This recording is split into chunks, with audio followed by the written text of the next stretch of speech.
Student, आज हम अपने topic books of original entry journal में कुछ अदर ट्रांजैक्शन से जर्नल ट्रीट करना सीखेंगे। आज का जो हमारा टॉपिक है special transaction relating to goods, that mean goods से रिलेटेड कुछ ट्रांजैक्शन। अभी तक आपने गुड्स से रिलेटेड दो ट्रांजैक्शन सीखी हैं। मीन गुड्स परचेज करते हो या गुड्स सेल करते हो, या उनकी रिटर्न्स की डिस्कस की आप लोगों ने। डियर, हमने सीखा कि जब बिजनेस जिस प्रोडक्ट में डील करता है, जब खरीदता है तो परचेज से मेंशन करता है, और जब वो उसी को सेल करेगा तो उसको सेल्स से प्रेजेंट करता है। तो अब ऐसी कंडीशन में गुड्स सेल के अलावा भी बिजनेस से बाहर जाती हैं या कंज्यूम होती हैं। अब वो क्या कंडीशन है? ये 5 कंडीशन है जिसमें गुड्स सेल के अलावा आउटसाइड ऑफ बिजनेस यूज होंगी। First one, charity. मीन अगर आपका ब्लैंकेट का बिजनेस है तो आप ऑर्फेन्स वगैरह में क्या कर सकते हो? चैरिटी के रूप में दे सकते हो। फॉर एडवर्टाइजमेंट, बिजनेस अपने सैंपल डिस्ट्रीब्यूट करता है, दैट मीन फ्री डिस्ट्रीब्यूशन करता है अपने प्रोडक्ट की फॉर एडवर्टीजमेंट।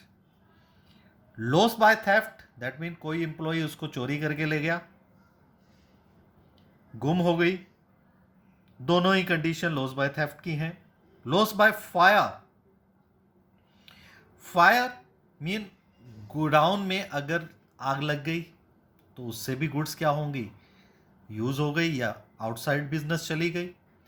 ये लास्ट कंडीशन आती है कि कुछ गुड्स का पार्ट बिजनेस ओनर ने अपने पर्सनल यूज के लिए या हाउस होल्ड के रूप में क्या कर लिया? यूज कर लिया या घर लेके चला गया। ब्लैंकेट की ही बात कर रहा था, उसकी बेटिया की शादी थी और उसने क्या किया? वो ब्लैंकेट अपनी बेटी की शादी में यूज करने के लिए, परिवार को गिफ्ट करने के लिए, फैमिली को गिफ्ट करने के लिए ले गया बिजनेस से। तो वो क्या होगा? पर्सनल एक्सपेंस होगा।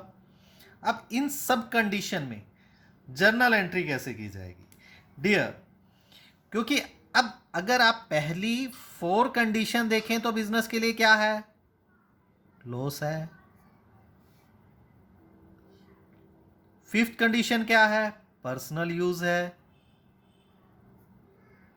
अब आपको पता है लॉस क्या होते हैं? Nominal account. पर्सनल ड्राइंग किस में आती है?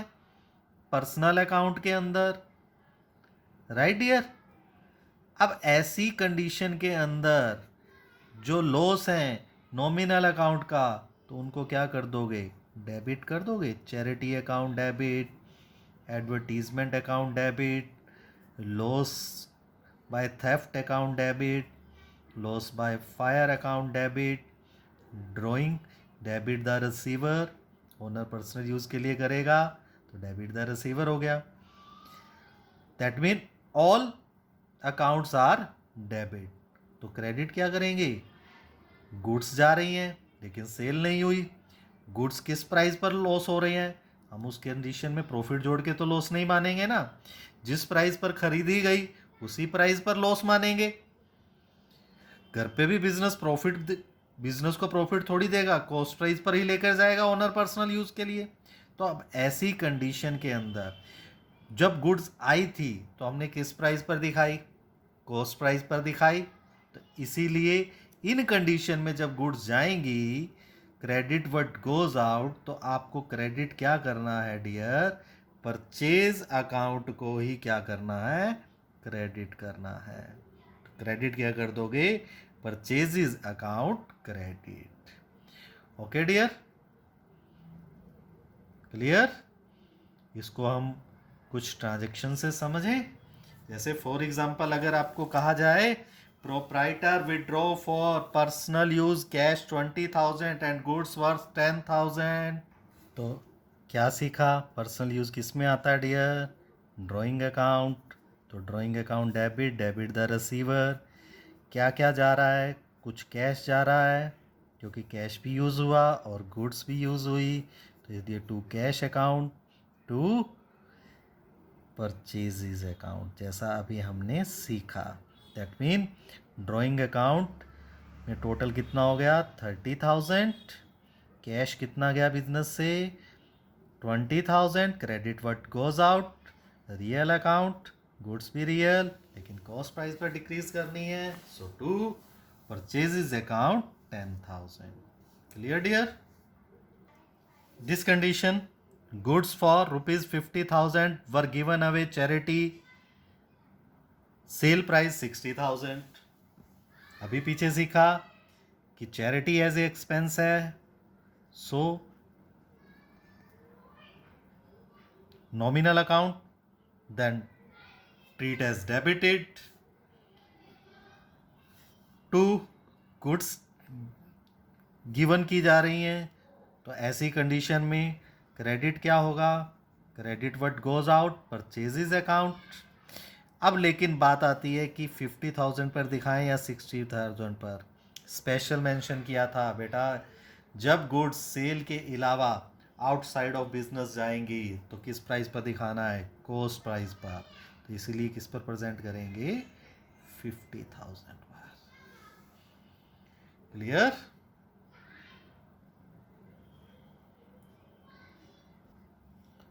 Now, next transaction है goods worth 25,000 were distributed as free sample। Free sample में डिस्ट्रीब्यूट की। डियर, जब फ्री सैंपल की बात करें तो आप किस लिए, क्योंकि फ्री सैंपल दिया जाता है फॉर एडवर्टाइजमेंट दिया जाता है, तो इसको आपको मेंशन करना है advertisement expense account debit to purchases account, क्योंकि एडवर्टीजमेंट में यूज़ क्या हुआ है, गुड्स यूज़ हुई हैं, तो कॉस्ट प्राइस पर परचेजेज अकाउंट को क्या करोगे, क्रेडिट करोगे 25,000 25,000। सेम एज का goods worth 20,000 stolen by employee, तो इस कंडीशन में क्या सिखाया पीछे, लॉस बाय थेफ्ट, इस कंडीशन को क्या बोलेंगे, loss by theft account debit to purchases account.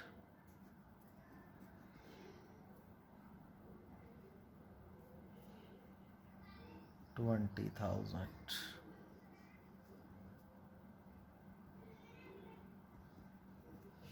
Okay dear? Dear, next transaction है goods worth 1 lakh destroy by fire. अब ऐसी कंडीशन के अंदर एंट्री क्या करोगे, क्या सिखाई, फायर से लॉस होता है तो उस एंट्री को किससे दिखाना है, loss by fire account debit to purchases account 1 lakh. Okay dear? लेकिन क्योंकि फायर से हम का इंश्योरेंस करवा सकते हैं, गुड्स का इंश्योरेंस समझते हो डियर, कि रिस्क फैक्टर को किसी अदर कंपनीज पर डाला जा सकता है कुछ एश्योरेंस अमाउंट के लिए। तब ऐसी कंडीशन के अंदर अगर आपने गुड्स का इंश्योरेंस करवाया है और आपको स्टेटमेंट में स्पेशल मेंशन कर दिया कि insurance company admitted claim, insurance company admitted claim,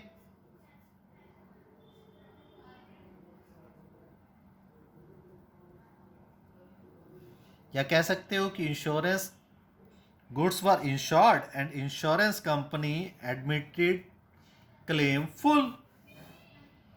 अब ऐसी कंडीशन के अंदर बिजनेस में ट्रीट कैसे करना है डियर, जो हमारा ये लॉस बाय फायर है, अब ये हमारा लॉस हमारा ना होकर किसका हो गया, उस कंपनी का हो गया। दैट मीन ये लॉस हमने किस पर डाल देना है, उस कंपनी पर। तब ऐसी कंडीशन में आपको इस लॉस की भरपाई किससे करनी है, उस इंश्योरेंस कंपनी से करनी है। आपको वो लॉस कौन देगा, इंश्योरेंस कंपनी देगी, तो इंश्योरेंस कंपनी आपकी देनदार हो गई, डेटर्स बन गई। अब डेटर बनाओगे तो वो आपके लिए एसेट्स हो गई, तो उसको आपको क्या करना पड़ेगा, डेबिट। कितना लॉस लेना है उससे, 1 लाख का लेना है, डेबिट कर दोगे। और आपका लॉस क्या हो गया, डिक्रीज हो गया, तो लॉस बाय फायर क्रेडिट कर दोगे। ओके डियर, जैसा कि मैंने आपको मॉडर्न अप्रोचेज में कहा कि एसेट बढ़ती है तो डेबिट, कम होती है तो क्रेडिट, एक्सपेंस बढ़ते हैं तो डेबिट, इंक्रीज होंगे तो डेबिट होंगे, और डिक्रीज होंगे तो क्रेडिट। अब यहाँ आपके एक्सपेंस या लॉस क्या हो रहे हैं, डिक्रीज, और एसेट्स क्या हो रही है, इंक्रीज। Right dear. अब ये तो होगी हमने उसके ऊपर लॉस डाला, अगर वो हमें क्लेम दे देती है, जैसा कि यहाँ का insurance company admitted claim, insurance company ने क्लेम दे दिया, तो डियर उस कंडीशन के अंदर एंट्री क्या करोगे, बैंक अकाउंट डेबिट, क्योंकि ये पैसा ना थ्रू द बैंक देती है इसलिए बैंक यूज किया गया है, to insurance company account, debit what comes in, या मैंने आपको डिफाइन किया हुआ है कि बैंक पर्सनल अकाउंट भी है लेकिन बैंक बैलेंस की तरह ट्रीट करके चलते हैं, इसलिए मैंने बैंक को रियल अकाउंट क्या रूल लगा बोला, डेबिट व्हाट कम्स इन। लेकिन पर्सनल अकाउंट में डेबिट द रिसीवर, बैंक हमसे रिसीव कर रहा है हमारी तरफ से, और टू इंश्योरेंस, गिवर्स कौन है, इंश्योरेंस कंपनी पर्सनल अकाउंट की तरह। ठीक है डियर, डेटर डिक्रीज हो रहे हैं, एक एसेट्स बढ़ रही है। कहीं भी आप कुछ भी अप्रोच कर सकते हो, थोड़ा सा आपको रूल को ध्यान से समझने की ज़रूरत होती है डियर। लेकिन यहाँ अगर एक छोटी सी बात और बोल देता, insurance company admitted and paid claim only 60%, that mean उसने कहता कि क्लेम जो हुआ है वो ओनली 60% हुआ है, तो उस कंडीशन में क्या करते, देने कितने थे, 1 लाख, लेकिन कंडीशन में मिल कितने रहे हैं, सेकंड कंडीशन में 60,000,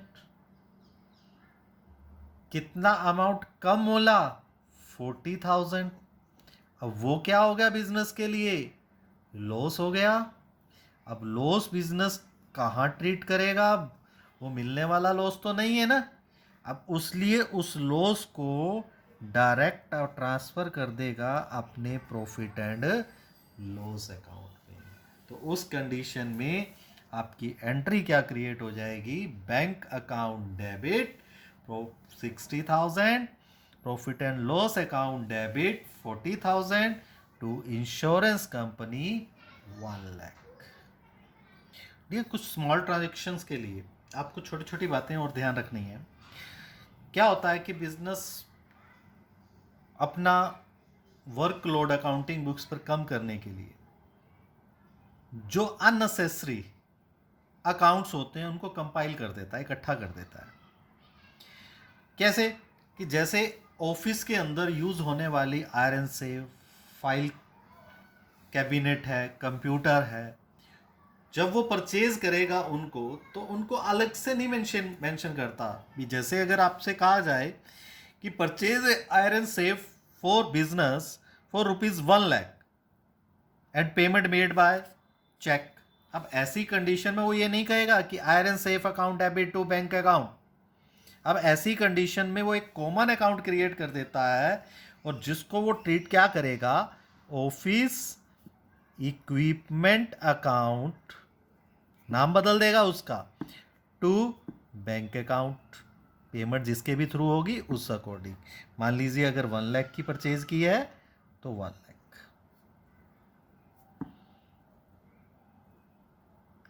सेम एज कोई ऐसी आइटम्स जो फिक्स रूप से बिजनेस के अंदर लगी हुई हैं, जैसे फैन, ट्यूबलाइट्स एक्सेट्रा, उसको वो ट्रीट करता है एज ए फिक्सचर अकाउंट। किस में ट्रीट करेगा, फिक्सचर अकाउंट। जैसे फॉर एग्जांपल कहा कि purchase an electric fan for ₹20,000, तो अब उस कंडीशन में वो एंट्री करेगा क्या डियर, कि fixture account debit to cash account. कितने की परचेज, मान लो 20,000 का परचेज किया तो 20,000 से ट्रीट कर देगा, राइट। ऐसे कोई पेट रखे हुए हैं जैसे हॉर्स, डॉग एक्सेट्रा, अब उस कंडीशन में उनके नाम से जब उनको खरीदेगा तो उनके नाम से ना दिखाकर उनको किस से दिखाता है, लाइव स्टॉक के नाम से। मीन अगर आपसे कहा जाए कि purchase a horse for business 1,50,000, तब उस कंडीशन में वो एंट्री क्या करेगा, livestock account debit to cash account. मान लीजिए 50,000 के परचेज किए, right dear. Same as pen, pencil, stationery, इस तरह के सामान को वो किस में डालेगा, स्टेशनरी। आपको पता है कि इसको क्या बोलते हैं, कॉमन वर्ड स्टेशनरी यूज करते हैं, तो इसे stationery account debit to cash account. किसी मान लीजिए 10,000 की परचेज की तो 10,000। Clear dear.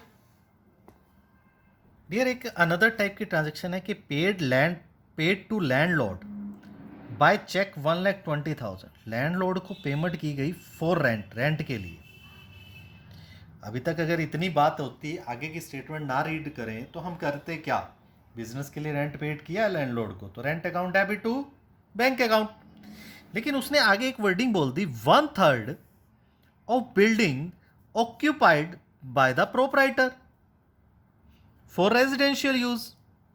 लेकिन उस बिल्डिंग का 1/3 पार्ट ओनर यूज कर रहा था। अब ऐसी कंडीशन के अंदर डियर आपके पास से पेमेंट जा रही है कितनी, दैट मीन बिजनेस से पेमेंट जा रही है कितनी, 1,20,000। लेकिन सारी की सारी पेमेंट बिजनेस के रेंट के लिए जा रही है, नहीं जा रही ना। बिजनेस में का रेंट का अमाउंट तो कितना बनता है उस केस के अंदर, जितना बिजनेस, जितने पार्ट में बिजनेस ने ऑक्यूपाइड कर रखा है उतने पार्ट का बिजनेस रेंट चुकाने के लिए लाइबल है ना। जो ओनर का रेंट चुकाया जा रहा है वो तो बिजनेस का ओनर की तरफ से चुकाया जा रहा है। तो ऐसी कंडीशन में दैट मीन बिजनेस ने ओनर का पर्सनल एक्सपेंस पे कर दिया। तो उस एक्सपेंस को जो अगर ओनर के पर्सनल एक्सपेंस बिजनेस पे करता है तो वो पैसा किससे लेना है, ओनर से लेना है। तो इसलिए हमने किस में डाल देना है, ड्राइंग अकाउंट्स में। दैट मीन उस कंडीशन के अंदर आपको क्या करना पड़ेगा डियर, ड्राइंग्स अकाउंट को डेबिट करना पड़ेगा। ठीक है, कितने से, जितना बिजनेस ने उसका रेंट चुकाया है, कितना, 1/3। तो 1,20,000 का 1/3 पार्ट दैट मीन 40,000। और बिजनेस का रेंट कितना चुकाया, 80,000, वो एज ए एक्सपेंस ट्रीट कर दिया और पर्सनल एक्सपेंस ड्राइंग में डाल दिया। बिजनेस से चेक गया, credit what goes out, 1,20,000। Clear dear. इसी के साथ आपके चैप्टर्स की मेजर ऑल ट्रांजैक्शंस कवर हो गई हैं डियर। किसी भी क्वारीज के लिए आप मुझे ईजिली कॉल कर सकते हो। Thank you, have a nice day.